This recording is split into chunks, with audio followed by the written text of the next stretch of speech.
Since the beginning of human civilization, the greatest minds of our race have been wondering about the nature of reality and the fabric of our universe.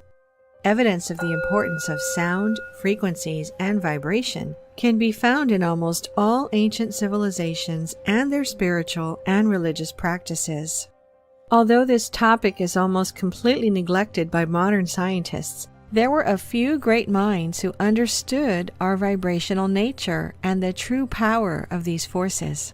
We know that Nikola Tesla, Albert Einstein, and many others, through their studies, managed to discover and understand that everything is composed of energy, and through manipulating these subtle energetic forces, we could transform ourselves and everything around us. Among these great minds was a man who wanted to use these forces of nature to cure all diseases and increase the general health and longevity of humanity to a whole new level. His name was Dr. Royal Raymond Rייף, a scientist who not only built the first microscope to ever see a living virus or bacteria, but also cured 14 of the 16 cancer patients he treated in just a couple of months, using only the power of frequency and vibration. Dr. Rייf's discoveries were so profound that in 1931, a group of 44 scientists gathered to celebrate a revolutionary event they called the End of Diseases, saying that through Dr. Rייf's discovery, it would be possible to treat absolutely any disease with a simple frequency-based device. But if this incredible discovery happened almost 90 years ago, why do we still spend $185 billion on cancer treatments every year? Why do 1 in every 3 men and 1 in every 2 women on this planet suffer from cancer? Welcome to our video on Dr. Royal Rייf and his incredible machine, which was able to cure any disease only through the power of frequency and vibration. Royal Raymond Rייf Jr. was born in Elkhorn, Nebraska on May 16, 1888. In 1905, at the age of 17, he graduated from high school and entered Johns Hopkins University to study medicine. His interest in bacteriology and the incredible breakthroughs he accomplished earned him a master's degree. In addition to his studies at Johns Hopkins, he also later attended Heidelberg University in Germany, where he personally developed all the photomicrographs for the Atlas of Parasites. For this accomplishment, he was even rewarded with an honorary doctorate in 1914. He later moved to San Diego, California, where he established his first research laboratory. It is reported that Rייf even worked with the United States Navy before and during World War I, and that he was commissioned as a lieutenant commander in the United States Naval Reserve. During the years prior to the Great Depression, Dr. Rייf apparently worked for both the United States government and the Carl Zeiss Optics firm, which is a German manufacturer of optical systems and optoelectronics. The technological inventions of Rייf were so advanced that they are still used today in the field of optics, electronics, radiochemistry, biochemistry, ballistics, and aviation. He was no doubt a man way ahead of his time. In the early years, the most powerful microscopes in existence could reach a magnification of 2,500 diameters. With these instruments, scientists could see mold spores, many parasites, and many bacteria, but no one had ever seen a virus. Rייf visualized, designed, and built a magnifying instrument that worked on a different principle than the existing microscopes of his day. In 1920, he built the first microscopes which were able to actually see a virus. The microscopes he built allowed him to watch a live virus and to observe it in its changing life forms. Rייf's technology far exceeded even today's electronic microscope, where all bacteria and viruses are killed to be able to be analyzed. Several famous physicians worked with him and his microscopes and confirmed the incredible effectiveness of his devices. Rייf was so dedicated that he would sometimes work for as long as 20 hours just to get a virus in focus. In 1933, Royal Raymond Rייf presented to the world the universal microscope, which was not only the most powerful optical microscope ever made up to that time, but it was also the most versatile. One of the most attractive features of this microscope was that, in contrast to the electron microscope, the universal microscope does not kill the specimen under observation and affords observation of natural living specimens in all circumstances. Rייף also built a special mount under the stage, through which he directed a powerful monochromatic beam from his patented lamp. At various declinations of the refracted and polarized ray, normally invisible bodies would become visible in a color peculiar to their structure or chemical makeup. All optical elements in this microscope were made of block crystal quartz, which permits the passage of ultraviolet rays. By this means, Rייף revealed that viruses and bacteria have a natural range of refraction to various light environments. This suggested that organisms could be classified, if not specified, by their index of refraction in the Risley prism under the universal microscope.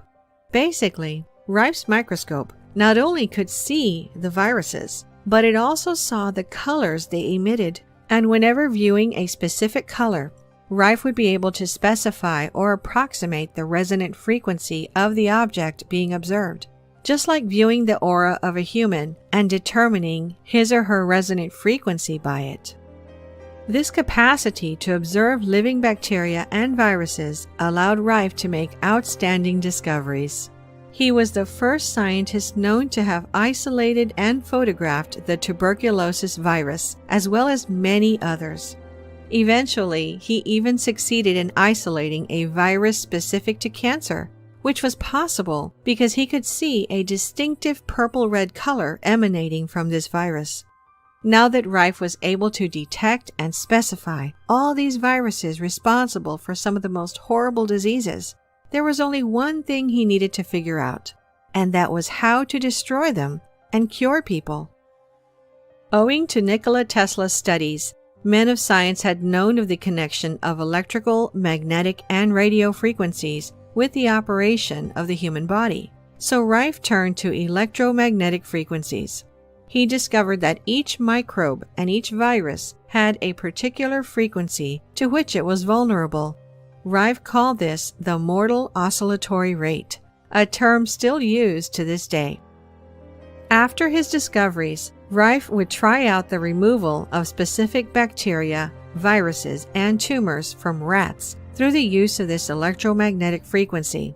His experiments were an amazing success, after which he tried this healing method on humans and was also successful. This earned Rייf great fame among the scientific community, and in June 1931, Popular Science magazine announced nationwide the discoveries of Royal Rייf and his efficient treatments. During this period of time, many articles and news stories appeared regarding these remarkable accomplishments. Physicians in the Southern California area began to hear of Rייf and his work. They came from all over the United States to observe what he was doing and verify his results. After this release in November 1931, Dr. Milbank Johnson invited 44 physicians to honor Rייf's work and declared the end of all disease. Dr. Royal Rייf was honored as the man who had discovered a way to end all disease at this meeting and was hailed as a hero.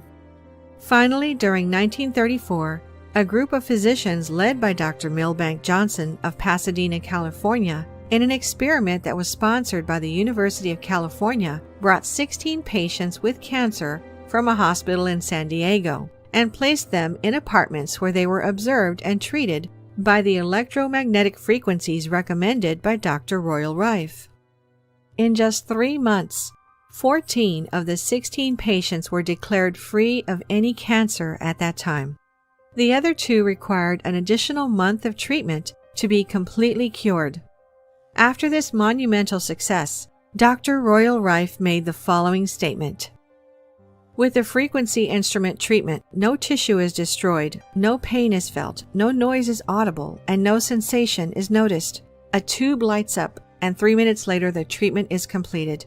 The virus or bacteria is destroyed, and the body then recovers itself naturally from the toxic effect of the virus or bacteria. Several diseases may be treated simultaneously.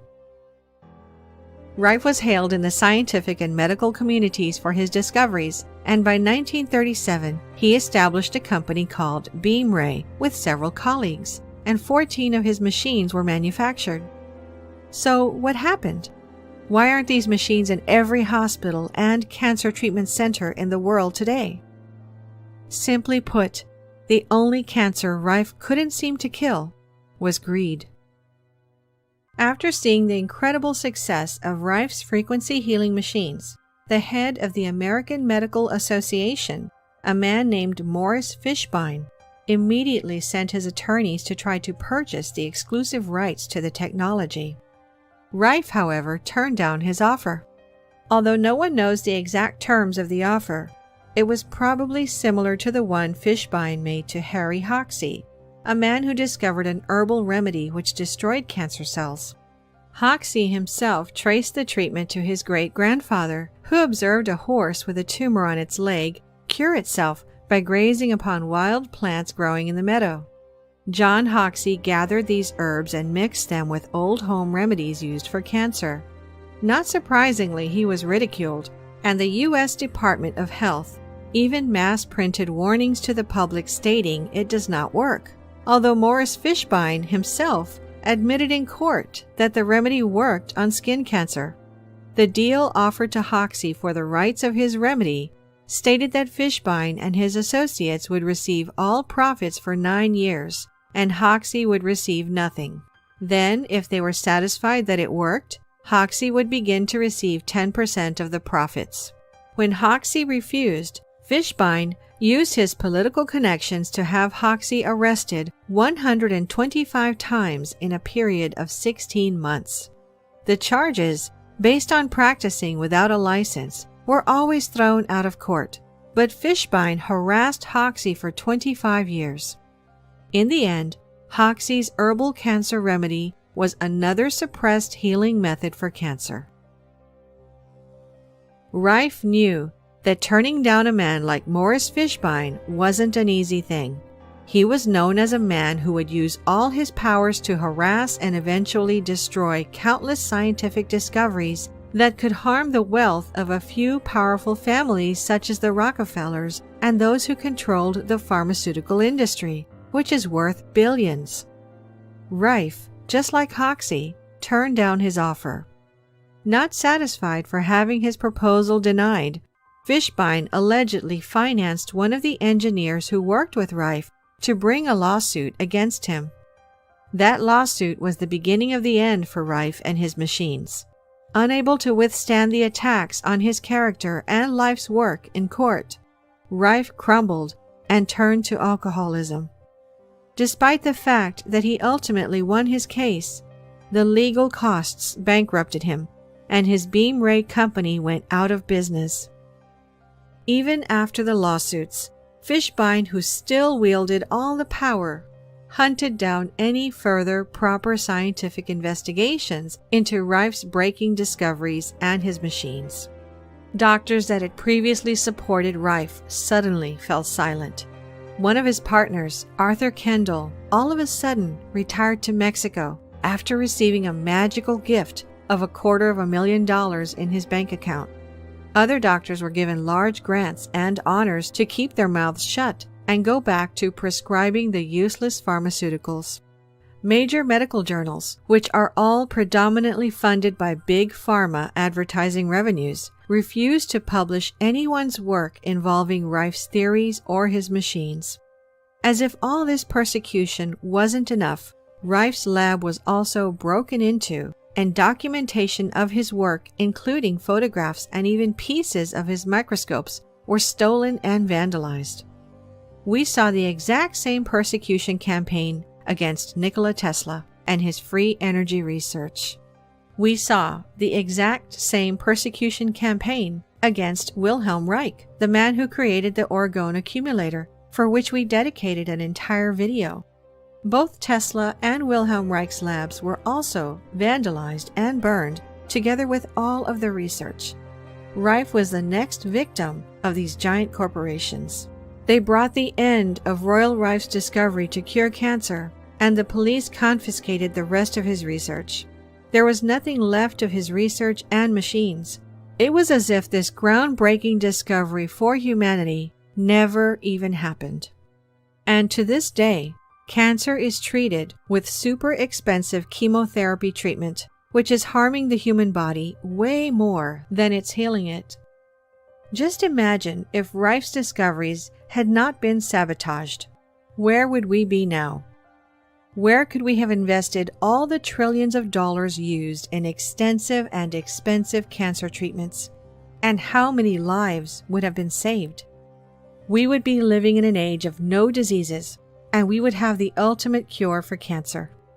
We all know how well the big pharma model of filling ourselves up with chemicals and ripping out our vital organs has served us. Cancer treatments have killed way more people than they've actually healed. Do you really believe the people in control want a healthy and growing population? If that was the case, then why are they fluoridating all water supplies? Why are they spraying our skies with chemicals? Why are they giving us genetically modified foods which contribute to the development of cancer? Even the animals raised for food have been stuffed with all kinds of hormones and chemicals. There is an evil agenda behind all of this, and it's up to us to end this.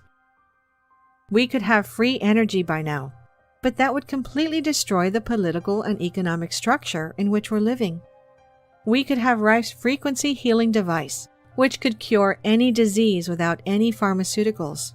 But a few greedy and powerful individuals prefer suppressing these technologies only to maintain wealth and control over humanity. Please share this video so that it reaches more people and it raises awareness. As George Orwell says, the masses never revolt of their own accord, and they never revolt merely because they are oppressed. Indeed, so long as they are not permitted to have standards of comparison, they never even become aware that they are oppressed. Thank you so much for watching.